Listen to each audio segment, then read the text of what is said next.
जय गुरुदेव। परम पूज्य स्वामी जी बाबा जय गुरुदेव जी महाराज बताते हैं कि गुरु बनना हंसी खेल नहीं। एक समय की बात है, एक महात्मा जी अपने शिष्यों के साथ कहीं जा रहे थे। रास्ते में एक जगह देखा कि एक सांप घायल अवस्था में पड़ा हुआ था और उस पर तमाम चींटियां चढ़ गई थी। सांप हिल नहीं सकता था, बेचैन होकर अपना फन उठाता था, फिर गिर जाता था। महात्मा जी उसे देखकर रो पड़े। उनकी इस दशा को देखकर शिष्य थक रह गए। उनकी समझ में कुछ नहीं आया कि आखिर अचानक में सांप को देखकर गुरुजी क्यों रोने लगे। शिष्यों ने अधीर होकर पूछा कि महात्मा जी, आप हमको ये बताइए कि आप रो क्यों रहे हैं। महात्मा जी ने अपने शिष्यों की ओर देखा और बोले, बेटा, कर्मों का विधान ऐसा है कि जीव अपनी अज्ञानता में कुछ भी समझ नहीं पाता। कर्मों का विज्ञान बड़ा बारीक है।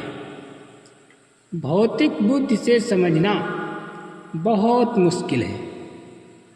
ये सांप कभी गुरु बना था।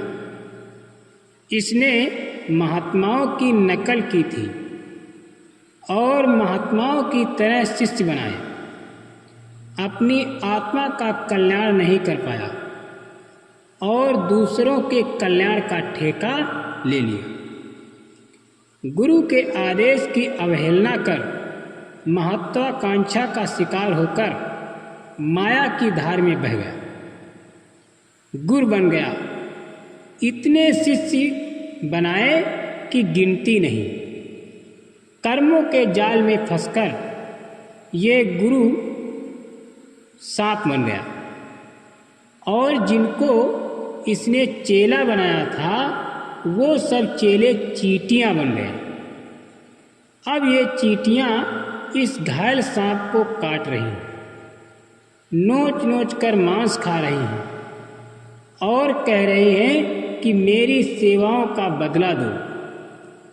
तुमने मुझको धोखे में क्यों रखा और मेरा आत्म कल्याण क्यों नहीं किया। ये सब चींटियां अपने तन मन धन की गई सेवाओं का कर्जा अदा कर रही हैं।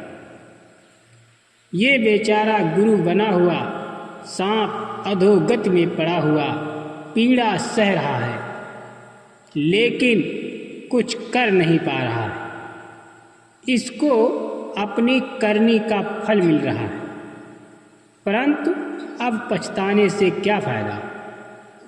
परम पूज्य स्वामी जी बाबा जय गुरुदेव जी महाराज ने ये कहानी सुनाते हुए कहा कि गुरु बनना कोई हंसी खेल नहीं है। ये सबसे खराब काम है।